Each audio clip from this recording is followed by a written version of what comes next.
वो एक नदी को माँ के रूप में देखते हैं, स्त्री के रूप में देखते हैं, देवी के रूप में देखते हैं, उसकी पूजा करते हैं, उसमें कुछ चढ़ाते हैं।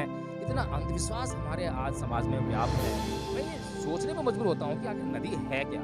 नदी कैसे बनती है? जब पहाड़ों में ऊपर बर्फ जो वहाँ पे गिरती है और जब वो बर्फ पिघलती है, तो पानी का रूप लेती है और वो पानी पिघल कर जो है जब नीचे पहाड़ों से उतरता है, तो वो जो रास्ता बनाता हुआ जो है जब समुद्र तक वो जो रास्ता तय करता है, तो पहाड़ों से लेकर और समुद्र तक जो रास्ता बनता है उस पानी का, उस पानी के रास्ते को नदी कहते हैं। ये लोग जो है अंधविश्वास में पड़कर कोई काम कर रहे हैं, चाहे वो गुरु रविदास जी की भक्ति में लीन होने का काम कर रहे हैं या कुछ भी कर रहे हैं। अगर अंधविश्वास है तो वो आपके गुरुओं का अपमान है, संत गुरु रविदास जी का अपमान है। जिस प्रकार से भंवरा जो है फूल के जो रस होता है, सिर्फ रस लेता है वहाँ से, बाकी कुछ नहीं लेता, यानी कि उसका जो गुण है फूल का उसको ग्रहण करता है। उसी प्रकार से हमें चाहिए कि हम जो है जो समाज में जो गुण जहाँ पर भी फैले हैं, जिसके भीतर भी फैले हैं, उनके भीतर से गुण ले लें। और जैसे कि रविदास जी हैं, कबीरदास जी हैं, गुरु नानक देव जी हैं, ऐसे अगर संत आपको मिलें तो उनकी संगति करें, क्योंकि उनके पास गुणों की मात्रा बहुत अधिक है।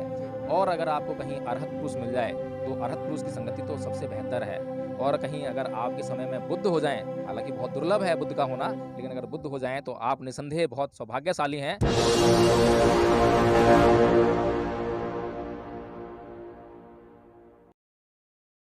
नमस्कार, आप देख रहे हैं एनबी न्यूज 24/7 नीलम बोध के साथ। और साथियों, जिस तरह से पूरा भारत देश संत शिरोमणि गुरु रविदास जी की जयंती मनाने के लिए हर्षोल्लास के साथ में आज बहुत बड़ी बड़ी रैलियां निकाल रहा है, और उसी कड़ी में हम देख रहे हैं कि विदेश से भी बहुत सारे लोग संत शिरोमणि गुरु रविदास जी की जयंती मनाने की जोर शोर से तैयारियां कर रहे हैं। और इसी विषय पर चर्चा करने के लिए आज मेरे साथ में एडवोकेट जय भीम प्रकाश जी हैं। उन्हीं से जानना चाहूँ खासकर उन चीज़ों को लेकर जिस पर कि संत शिरोमणि गुरु रविदास जी ने प्रहार किया। और साथियों, अगर मैं बात करूँ उनके सिद्धांतों की, तो उन्होंने कहीं ना कहीं जातिवाद पर बहुत कड़ा प्रहार, ब्राह्मण क्षत्रिय वैश्य शूद्र की कैटेगरी निर्धारित की गई, उसको लेकर उन्होंने बड़े बड़े सिद्धांत दिए और लोगों को जाति व्यवस्था से ऊपर उठकर मानव कल्याण के लिए काम करने के लिए प्रेरित किया। और जो छुआछूत देश में पनप रही थी उसको लेकर भी उन्होंने बहुत बड़े स्तर पर काम किया। और उन्होंने अपने ज्ञान रूपी दोहों से लोगों के बीच में से अंधविश्वास को दूर करने का काम किया। और इसमें उनकी बहुत सारी बातें प्रसिद्ध है। खास जिस तरह से हम संत शिरोमणि गुरु रविदास जी की कुछ वाणियां पढ़ते हैं, उनकी बहुत ही महत्वपूर्ण एक बात है जो कि हमें अक्सर पढ़ने को भी मिल जाती है और देखने को भी मिल जाती है कि मन चंगा तो कटौती में गंगा। तो सर, इस वाणी को किस तरह से आप देखते हैं और इस पर क्या सोचते हैं? देखिए नीलम जी, वैसे तो जो संतों का स्वभाव होता है वे अपने स्वभाव के कारण जो है पूजनीय में आते हैं। और संतों का जो स्वभाव होता है, उनके स्वभाव में वो आदर्श होते हैं जिनसे कि जो समाज होता है वो प्रेरणा लेता है। लेकिन कई बार हमने देखा है कि संतों के स्वभाव में जितनी शालीनता होती है, सभ्यता होती है, उसके कारण जो है कहीं न कहीं ऐसा भी देखा गया है कि संतों ने जो वर्तमान परिस्थितियाँ होती हैं, वर्तमान परंपराएँ होती हैं, वर्तमान रूढ़ियाँ होती हैं, उनको भी वो कई बार स्वीकार कर लेते हैं। हालाँकि प्रज्ञा का मामला अलग है। प्रज्ञा ज़रूरी नहीं है कि हर संत के पास जो प्रज्ञा पूरी तरह से हो। तो जो संत शिरोमणि गुरु रविदास जी की जो बात है, वे निसंदेह पूजनीय हैं। उन्होंने जिन विषम परिस्थितियों में जो जातिवादी समाज था, उस समाज में जो है जिस प्रकार से जातिवाद का विरोध किया और अपने आदर्शों को बनाए रखा और उस समाज को जो है अपने आदर्शों पर चलने के लिए प्रेरित किया, वो वास्तव में काबिल तारीफ़ है। लेकिन एक संभावना हमेशा बनी रहती है कि कहीं जो संत हैं, उनकी जो वाणी है, क्या वो वाणी निर्मल है, विशुद्ध है? कहीं उसमें कोई घाल-मेल तो नहीं कर दिया है, कहीं कोई षड्यंत्र तो नहीं कर दिया है? जी। क्योंकि इस देश के इतिहास से जो है अक्सर हमने देखा है कि बहुत ज़्यादा षड्यंत्र करके उस कथन में घाल-मेल किया है। तो जो लोग चाहते हैं अपने मन के मुताबिक जो है साहित्य लिखते हैं, ज़रूरत के हिसाब से साहित्य नहीं लिखा जाता है। समाज को किन आदर्शों की आवश्यकता है, क्या जो लिखा जा रहा है वह आदर्श के रूप में समाज के सामने प्रस्तुत किया जा सकता है या नहीं किया जा सकता है, इस बात पर चिंतन किए बगैर लोगों ने मनगढ़ंत कहानियों के ज़रिए इस देश का जो समाज है, उसके मन मस्तिष्क को जो है दूषित करके रख दिया है। तो इसी प्रकार से जो हम ये जो बात सुनते हैं कि मन चंगा तो कटौती में गंगा, यानी कि ये वही बात हुई जिसमें कि बुद्ध कह रहे हैं कि मनोपबंगमा धम्मा मनोसेट्ठा मनोमया मनसा च पदुत्थेन भासति वा करोति वा ततो नंग दुखमन वेत्ति चक्कं वै भैतो पतंग। और दूसरी गाथा में कह रहे हैं कि मनोपबंगमा धम्मा मनोसेट्ठा मनोमया मनसा च पसनेन भासति वा करोति वा ततो नंग सुखमन वेत्ति छाया वे अनपायनी। इन दोनों गाथाओं में एक गाथा में दुख की बात कर रहे हैं, एक गाथा में सुख की बात कर रहे हैं कि जो दुख आदमी को जो है किस प्रकार से मिलता है, क्या कारण है उसका, और सुख कब मिलता है और उसका क्या कारण होते हैं। और ये भी बताया है उसमें कि दुःख किस प्रकार होता है, जैसे गाड़ी का जो बोझ होता है, पहियों पे पड़ता है, फिर उसको जो है वो बैल खींचने के लिए मजबूर होते हैं। इस प्रकार से जीवन में दुःख होता है और इसी प्रकार से जो सुख के बारे में बताया कि सुख जो है छाया की तरह हल्का होता है, महसूस भी नहीं होता आपको जो है, इसीलिए लोग जो है सुख की कामना ज़्यादा करते हैं। तो इसी प्रकार से जो मन की बात है, मन चंगा तो कटौती में गंगा और बुद्धि भी वही बात कर रहे हैं, मन की बात कर रहे हैं कि आप मन को निर्मल कीजिए, मन में हमेशा सुख की अनुभूति लेकर आइए, मन को प्रसन्न रखिए। अगर आप प्रसन्न मन से कुछ भी बात करेंगे, तो वो कभी गलत नहीं हो सकती है और दुखी मन से अगर कोई बात करेंगे, तो उसमें से सुख निकालना बड़ा असंभव हो जाएगा। जी। तो मन के ऊपर जो है हमारे संतों ने बहुत बातें कही हैं, कबीरदास जी ने बहुत बातें कही हैं।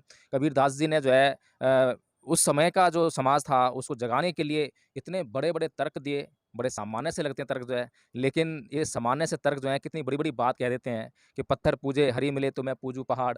तो उस समय के समाज को समझाने के लिए ये बात कही गई थी कि आप जो है अपने मन को जो है सही बनाइए, निर्मल बनाइए, उसके अंदर किसी प्रकार का पाप समाया ना हो। जी। उसके अंदर जो है किसी प्रकार के ऐसा राग, द्वेष ना पैदा हो, जिससे कि आप जो है बुरी भावनाओं से ग्रस्त हो जाएँ। तो इस बात को कहा गया है। अब इसके पीछे 2 कहानियाँ मतलब मैंने सुनी हैं। एक कहानी मैंने यूट्यूब पर जो है देखी है, फ़िल्म थी वो जो है उसको देखा मैंने। तो वो जो है शायद उसका भ्रमणीकरण किया गया है जानबूझ के जो है ये जो आरएसएस है, जो इस देश के लोगों को नहीं चाहती है कि वे जो साइंटिफिक टेम्परामेंट अपने भीतर जो है जी। डेवलप करें, तो शायद उन लोगों के द्वारा वो प्रचलित की जा रही है। काफ़ी व्यूअर्स उसमें देख चुके हैं। तो उस कहानी के अनुसार जो है वो कहानी ये कहती है कि उसमें रविदास जी जो हैं हर रोज़ गंगा को कुछ न कुछ जो है अर्पित करने जाते हैं। और गंगा स्वयं वहाँ से एक स्त्री के रूप में निकलती है, प्रकट होती है और वो उनके द्वारा जो चढ़ाई गई सामग्री है, उसको लेती है। तो एक दिन जो है वो काम में बिज़ी होते हैं, तो वो जा नहीं पाते हैं। तो उनका जो साथी जो उनके साथ में रोज़ आता था, जो कि ब्राह्मण है, पुजारी है, तो वो उनके पास आता है। वो कहता है कि हे रविदास क्या आज तुम मतलब जो है गंगा मैया को आप जो है कुछ चढ़ाने नहीं जाओगे? कुछ अर्पित नहीं करोगे आज जो है? तो रविदास जी कहते हैं कि आज तो मैं काम में बिज़ी हूँ, एक काम करना आप जो गंगा मैया को मेरी तरफ से ये भेंट जो है दे देना। कुछ जी। फूल वगैरह देते हैं। तो वो और ये भी कहते हैं कि अगर गंगा माता जो है स्वयं हाथ से उनको ले तभी देना, वैसे मत देना। तो वो जो है पुजारी जाता है और गंगा को जो है वो ऐसे ही मतलब जो है वो भेंट देता है। तो गंगा जो है उस भेंट के बदले में एक कंगन देती है, जो कि नाना प्रकार के जो वो रत्न से जुड़ा हुआ वो कंगन होता है, तो उसको वो दे देती है पुजारी को। तो पुजारी जो है उस कंगन को लेके जो है लालच में आता है और वो सोचता है कि क्यों ना मैं इस कंगन को राजा को भेंट कर दूँ। तो राजा के पास जाता है, राजा को वो कंगन भेंट करता है। तो राजा भी लालच में आ जाता है, वो कहता है कंगन तो बहुत अच्छा है वास्तव में, बहुत सुंदर है। तो राजा कहता है कि अब रानी के लिए जो है दूसरा कंगन भी चाहिए। अब इसको दूसरा कंगन ला के दे, नहीं तो मैं तुझे और तेरे परिवार को सूली पे चढ़ा दूँगा। जी। तो वो जो है अब परेशान हो जाता है ब्राह्मण जो है। तो वो रविदास जी के पास आता है और रविदास जी से बोलता है कि हे रविदास अब तुम ही मेरे प्राण की रक्षा कर सकते हो कि इसका जो है दूसरा कंगन जो है ला दो, नहीं तो मेरे प्राण की रक्षा होना असंभव है। तो वहाँ पर जो है रविदास जी फिर वही मतलब वहीं बैठे-बैठे ही और गंगा माता का कुछ स्तुति करते हैं, जैसा कि ब्राह्मणों ने मतलब जो है हमेशा दिखाया है अपने जी। पाखंड के द्वारा जो है चमत्कारों के द्वारा। और वहाँ पर जो गंगा माता है उसको जो एक और कंगन दे देती हैं। तो वो कंगन वैसे ही होता है बिल्कुल, वो कंगन ले आके राजा को देता है, राजा फिर कहता है कि अरे! तुम तो मतलब वास्तव में दूसरा कंगन ले आए हो। फिर वो राजा जो है रविदास जी की परीक्षा लेने के लिए वहाँ स्वयं आता है और रविदास जी जो है वो हालाँकि वेश बदल के आता है, तो रविदास जी उसको जो पहचान लेते हैं। तो वो कहता है राजा जो है रविदास जी से कि रविदास जी आप मुझे कुछ चमत्कार दिखाएँ और आपने तो मुझे पहचान लिया है, ये तो बड़ा वास्तव में महान बात हो गई है। तो रविदास जी जो हैं उसको चमत्कार दिखाते हुए कहते हैं कि ठीक है महाराज आप एक काम करो, ये कटौती है और इसमें से जितने कड़े चाहे उतने निकाल लो। तो वो जो महाराज जी हैं वो जो वहाँ पे हाथ डालते हैं कटौती में और ऐसे निकालते हैं, तो कड़े की एक जो है श्रृंखला सी जैसी निकलती चली आती है। तो एक कहानी तो नीलम जी वो वाली है और दूसरी कहानी ये है जो कि कुछ वैज्ञानिकता का दृष्टिकोण लिए हुए है और समझ से भरपूर है कि एक बार जो है रविदास जी गंगा में स्नान कर रहे थे और गंगा में स्नान करते हुए ब्राह्मणों ने देख लिया और उन्होंने जो है सारे में ये बात फैलाई कि रविदास ने जो है गंगा को अपवित्र कर दिया है। अब जब ये सारे तरफ बात फैल गई तो रविदास जी ने ये कहा कि मैं गंगा में जो है तुम्हारी तरह ढोंग करने नहीं आया था कि तुम अपने जो है यहाँ पर पाप धोने आते हो। मैं तो जो है मेरे तन को जो है गर्मी लग रही थी, मैं उस गर्मी से निजात पाने के लिए तन को शीतल करने के लिए स्नान करने गया था। तो ये बात भी जो है उन्होंने कहा कि भाई देखो इस रविदास ने जो है इस तरह की बातें फैलाई हैं। फिर उसके बाद मतलब पूरी तरह कहानी मुझे पता नहीं है, लेकिन जहाँ तक मुझे पता है तो उसके बाद जो है वो ब्राह्मण जो है रविदास जी को दोबारा कहते हैं कि चलो दोबारा नहा लो उसमें जो है गंगा में जो है। तो रविदास जी कहते हैं वहीं बैठे-बैठे जो है कि कटौती रखी हुई है उसमें पानी भरा हुआ है कि देखो ऐसा है भैया कि तुम जो मतलब जो है नहाने की बात करते हो, तुम्हारा मन जो है वो साफ़ नहीं है और तुम्हारा मन साफ़ नहीं है तो तुम गंगा में कितनी भी बार नहा लो, तुम कभी भी शुद्ध नहीं हो सकते हो, कभी पवित्र नहीं हो सकते हो। तो वो कहते हैं कि मन चंगा तो कटौती में गंगा। मेरा मन साफ है तो यहीं पर गंगा प्रकट हो जाएगी और देखो मेरा जो है क्या नाम है जो पानी भरा हुआ है इसमें, ये जो कटौती में पानी भरा हुआ है, मैं इसी पानी से भी नहा सकता हूँ और इस पानी से नहाकर भी पवित्र हो सकता हूँ क्योंकि मेरा मन साफ है। मेरा मन साफ है तो सब कुछ साफ है। तो यहाँ पर जो है ये बात समझाने और समझने वाली बात है कि मन चंगा तो कटौती में गंगा, कि आप जो है चाहे गंगा नहाओ, चाहे सरस्वती नहाओ, चाहे यमुना नहाओ, चाहे गोदावरी नहाओ, किसी भी गंगा में जाके नहा लो, लेकिन आपका मन अगर साफ नहीं है तो आप कभी भी पवित्र नहीं हो सकते हो। और नीलम जी सबसे बड़ी बात तो ये है जो इतना ढोंग आडंबर आज हमारे समाज में फैला हुआ है, वो एक नदी को माँ के रूप में देखते हैं, स्त्री के रूप में देखते हैं, देवी के रूप में देखते हैं, उसकी पूजा करते हैं, उसमें कुछ चढ़ाते हैं। इतना अंधविश्वास हमारे आज समाज में व्याप्त है। मैं ये सोचने पे मजबूर होता हूँ कि आखिर नदी है क्या? नदी कैसे बनती है? जब पहाड़ों में ऊपर बर्फ़ जो वहाँ पे गिरती है और जब वो बर्फ़ पिघलती है, तो पानी का रूप लेती है और वो पानी पिघल कर जो है जब नीचे पहाड़ों से उतरता है, तो वो जो रास्ता बनाता हुआ जो है जब समुद्र तक वो जो रास्ता तय करता है, तो पहाड़ों से लेकर और समुद्र तक जो रास्ता बनता है उस पानी के रास्ते को नदी कहते हैं। अब इसमें मुझे ये समझ में नहीं आ रहा है कि कौन-सा जादू, चमत्कार, टोना और कौन-सी श्रद्धा, कौन-सी माता और कौन-सी क्या है, क्या नहीं है, मेरी समझ से बाहर बात है। लोग जो है इतनी-सी बात को समझ नहीं पाते हैं कि नदी की परिभाषा क्या है। अगर लोग खाली नदी की परिभाषा को समझ लें और एक नदी को नदी की तरह रखें, तो वो नदी जो है स्वच्छ हो जाए, साफ़ हो जाए। उस नदी की वो जो है उसको जो ज़रूरत है नदी की, उसको अगर समझ लें कि इस नदी से हमारे कितने काम होते हैं, तो उस नदी में जो है वो गंद डालना बंद कर दें। जी, सर जिस तरह से हम देख रहे हैं क्योंकि आजकल चमत्कारों पर हम बहुत ज़्यादा स्टेटमेंट देख रहे हैं और बहुत ज़्यादा चर्चा का विषय भी बना हुआ है चमत्कार जैसा एक शब्द क्योंकि आजकल पिछले दिनों में हमने देखा चाहे बागेश्वर धाम की बात करूँ या मैं अन्य जो हिंदू लोग हैं जो इस सनातनी परंपरा में विश्वास करते हैं और वो कहते हैं कि चमत्कार पे विश्वास करना तो एक सनातनी परंपरा है। तो कहीं न कहीं आज बहुत सारी चीज़ें और निकल कर आ रही है। तो एक बात और जानना चाहूँगी सर जिस तरह से संत शिरोमणि गुरु रविदास जी ने जो कबीर जी हैं उनके साथ में मिलकर जिस तरह से पाखंडवाद पर गहरा प्रहार किया और दोनों ने अपने अपने दोहों के माध्यम से एक तार्किक सोच देने का काम किया, एक वैज्ञानिक दृष्टिकोण को साझा करने का और समझने का काम किया। लेकिन आज भी कहीं न कहीं लोग उस वैज्ञानिक दृष्टिकोण को नहीं समझ पा रहे हैं, उस तार्किक सोच की तरफ ना बढ़कर बल्कि आज भी उस आस्था में स्थापित उस विश्वास की तरफ, उस अंधविश्वास की तरफ बढ़ रहे हैं, जो कि कहीं न कहीं लोगों को सही दिशा से गलत दिशा में ले जा रहा है। तो इन चीज़ों को कैसे देखना चाहिए सर? देखिए, सबसे पहले जो है, जो इस बात को हर व्यक्ति को समझ लेना चाहिए कि साइंटिफिक टेम्परामेंट क्या है। मैंने कहा कि सभी संत जो हैं पूजनीय हैं। वो पूजनीय किस लिए हैं? वो पूजनीय अपने स्वभाव के कारण हैं। उनके स्वभाव में काम, क्रोध, मोह, लोभ, द्वेष, तृष्णा, ईर्ष्या ये नहीं मिलेगी आपको। लेकिन सभी संतों ने उस सर्वोच्च ज्ञान को पा लिया हो, यह ज़रूरी नहीं है। लेकिन सभी संत पूजनीय हैं। सभी संत जो हैं, कहीं न किन्हीं अर्थों में जो है वो अनुकरणीय भी हैं। लेकिन अगर सर्वोच्च ज्ञान की तरफ हम देखें, तो इस दुनिया में द सिंबल ऑफ नॉलेज कहे जाने वाले परम पूज्य बाबा साहब डॉक्टर भीमराव अम्बेडकर ने जो अपना प्रथम और सर्वश्रेष्ठ गुरु माना, वो तथागत बुद्ध को माना। जिसने उस ज्ञान की सर्वोच्चता को, उच्चता को छू लिया, उसको पा लिया कि जिसको जो है जिसके मार्ग पर चलकर आज कोई भी व्यक्ति जो है अपना पूरी तरह से मंगल कर सकता है, कल्याण कर सकता है। हमारे जीवन में नाना प्रकार के व्यक्तियों से हमारा मिलन होता है, संयोग बनता है और उन लोगों में भी संत हैं।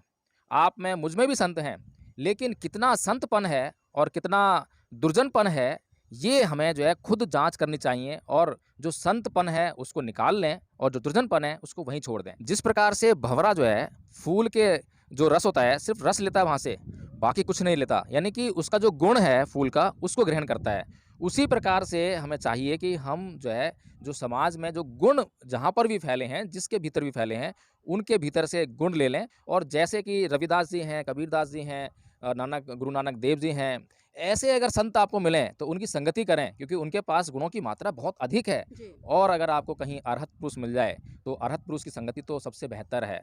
और कहीं अगर आपके समय में बुद्ध हो जाएँ, हालाँकि बहुत दुर्लभ है बुद्ध का होना, लेकिन अगर बुद्ध हो जाएँ, तो आप निसंदेह बहुत सौभाग्यशाली हैं और उनके साथ संगति करके, उनके बताए हुए मार्ग पर चलकर आप निसंदेह जो है, आप अपने जो गंतव्य स्थान है, निब्बान है, मोक्ष है, आप उसको पा सकते हैं। और नीलम जी, जो संत रविदास जी ने जो कहा, गुरु नानक देव जी ने कहा, कबीर जी ने कहा, उन्होंने समाज के हित में कहा है। समाज के खिलाफ कभी कुछ नहीं कहा है, समाज को अंधकार में रखने के लिए कभी कुछ नहीं कहा है, समाज को जागृत करने के लिए कहा है। तमाम अंधविश्वासों का उन्होंने विरोध किया है। तो सबसे पहले जो गुरु रविदास जी की जयंती मनाने के लिए आज उत्सुक हैं, मनाने वाले हैं, मनाएँगे और मनानी चाहिए। वे लोग इस बात पर बहुत ज़्यादा ध्यान दें कि वे सबसे पहले हर बात में इस बात की जाँच ज़रूर कर लें, कहीं जो काम वो करने जा रहे हैं, उसमें अंधविश्वास तो नहीं है, उसमें वैज्ञानिकता है या नहीं है। अगर वे लोग जो है अंधविश्वास में पड़कर कोई काम कर रहे हैं, चाहे वो गुरु रविदास जी की भक्ति में लीन होने का काम कर रहे हैं या कुछ भी कर रहे हैं, अगर अंधविश्वास है तो वो आपके गुरुओं का अपमान है, संत गुरु रविदास जी का अपमान है। तो नीलम जी, लोगों को जो है अंधविश्वास और वैज्ञानिकता के बीच के फ़र्क को पहले समझना चाहिए और उसी आधार पे अपने कर्मों कर्मों का निर्धारण करना चाहिए। ऐसा ना हो कि आपको जो है आज, क्योंकि आरएसएस नामक एक बीमारी जो समाज को खाई जा रही है और वो आपके बीच में जो है आरएसएस जो है गुरु रविदास जी को भी लेकर, कबीरदास जी को भी लेकर, जिन्होंने इतने महानतम विचार आप लोगों के कल्याण के लिए दिए हैं, लेकिन वो आपको किस तरह से वो पेश कर रही है और आप ये समझ भी नहीं पाओगे कि आप जो है कभी भी जाँच का जो जोखिम नहीं लेते हो, जाँच में परिश्रम नहीं करते हो, तो इसलिए वो आपको गुमराह करने में बहुत जल्दी से सफल हो जाती है। तो उससे बचने का काम करें। जी, सर एक जनेऊ से जुड़ी हुई घटना भी सुनते हैं, वो क्या है आखिर? देखिए नीलम जी, ये जनेऊ जो है, ये कोई प्राकृतिक साधन नहीं है, प्राकृतिक स्रोत नहीं है। ये लोगों ने, मानव ने, इंसान ने मनगढ़ंत तौर पे जो है कथा कहानियों के ज़रिए लोगों को गुमराह करने के लिए, बेवकूफ़ बनाने के लिए, अपना वर्चस्व एक दूसरे पर स्थापित करने के लिए गढ़ दी है। अब ये जनेऊ का संबंध जो है ब्राह्मण से है, ब्राह्मण की संस्कृति से है, ब्राह्मण की परंपराओं से है। अब ये जो जनेऊ है, ये कहा जाता है कि यज्ञोपवीत जनेऊ, यानी यज्ञ में जो है कुछ उन्होंने कर्मकांड किया, उससे जो है वो एक जनेऊ बनाया, उसको जो है ब्राह्मण लोग अपने इधर धारण करते हैं, धागा आपने देखा होगा, तो जी, उसे जी। जनेऊ कहते हैं जो है। तो उसके आधार पर जो है गुरु रविदास जी के बारे में जो है ये कहानी है और ये जब क्या नाम है, जो वहाँ का जो ब्राह्मण वर्ग है, अब ब्राह्मण तो ब्राह्मण है, ब्राह्मण को तो जो है लोगों को बेवकूफ़ बनाने के लिए कुछ ना कुछ चाहिए और जब भी कोई किसी भी समाज से, चाहे वो शूद्र समाज में कोई महानतम पुरुष पैदा हुआ, तो उसका भी उसे यूज़ करना है अपने हित में। जैसे कि आज डॉक्टर अंबेडकर का जो है यूज़ करने का प्रयास कर रहा है यही ब्राह्मण। भगवान बुद्ध को जो है विष्णु का अवतार घोषित कर दिया। इसी प्रकार से जो है गुरु रविदास जी के ज्ञान को देखकर, उनके तर्क को देखकर, उनके विवेक को देखकर, तो वहाँ पर भी जो है ये जो ब्राह्मण वर्ग है, इसने अपने पक्ष में जो है उसको मोड़ने का प्रयास किया, अपने पक्ष में समाज सामने प्रस्तुत करने का प्रयास किया और गुरु रविदास जी से ये कहा कि भई आपका जनेऊ दिखाई नहीं दे रहा है, आप इतने ज्ञानवान हो। इसका मतलब यही है। जैसे डॉक्टर अम्बेडकर के बारे में लोग बोलते हैं कि ये जो हैं शूद्र तो हो ही नहीं सकते, ये तो मतलब ब्राह्मण। जातिवाद जी, की जी। बात आ रही है। जाति सर उच्चता जी, की जी, बात आ रही है। उसमें रविदास जी ने हाँ। एक बात और कही और कबीर जी बोलते हैं कि जाति ना पूछो साधु की, पूछ लीजिए ज्ञान, हुँ, हुँ। मोल करो तलवार का, पड़ा रहने दो म्यान। बिल्कुल, बिल्कुल। तो इस बात का जो है ब्राह्मण से कोई लेना-देना नहीं है, जी। ज्ञान से कोई लेना-देना नहीं है। उनका लेना-देना सिर्फ़ इस बात से है कि समाज में ब्राह्मण वर्ग की उच्चता और श्रेष्ठता बनी रहे और उसको बनाए रखने के लिए वो ये न किन प्रकारेण कुछ भी करेगा।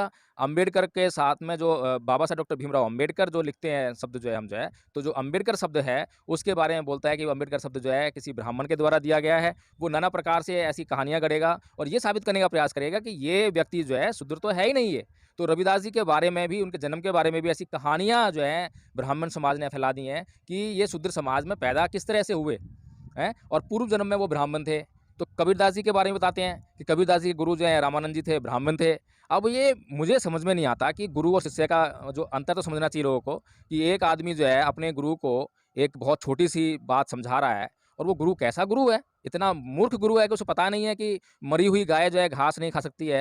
तो जिस प्रकार मरी हुई गाय घास नहीं खा सकती है, उसी प्रकार से मरे हुए लोग जो हैं अन्न कैसे खाएँगे? जी। तो इस तरह से ब्राह्मण जो है, चाहे वो जनेऊ हो, चाहे वो कटौती में गंगा हो, वो आपकी हर बात को, हर कथा कहानी को, आपके हर तर्क को जो है, वो अपने फ़ेवर में, अपने पक्ष में तोड़ने-मरोड़ने के लिए प्रसिद्ध है। वह बहुत काबिल है, काबिल कहूँ या फिर मतलब बहुत शातिर है और इस बात में तो उसकी तारीफ़ करनी पड़ेगी। बहुत बुद्धिमान है वो इस मामले में जो है और क्या नाम है, अपनी बुद्धिमत्ता के कारण जो है वो आपकी जो आपके फ़ेवर की चीज़ें हैं, आपको उच्चता प्रदान करने वाली चीज़ें हैं, जिससे कि शूद्र समाज ना कहा जाए, शूद्र समाज जो ब्राह्मण समाज के ऊपर जाके बैठ जाए, ऐसा गौरव शूद्र समाज को मिल जाए, जहाँ जब-जब ऐसी घटनाएँ होती हैं, ऐसी कहानियाँ बनती हैं, ऐसा विवेक का जो है प्रदर्शन होता है, ऐसी बुद्धिमत्ता का जब प्रदर्शन होता है, तो उन सब बातों को अपने फ़ेवर में किस प्रकार से प्रयोग करना है, अगर ये सीखना चाहो तो कोई भी जो है, ये ब्राह्मण जो वर्ग है, ब्राह्मण जो साहित्य है, इससे आराम से सीख सकता है। और नीलम जी, जो जनेऊ की घटना है, जिस प्रकार से जो ब्राह्मणीकरण किया गया है, उसमें बताते हैं कि रविदास जी ने अपना सीना चीरा और उसमें जनेऊ निकाल के दिखा दिया।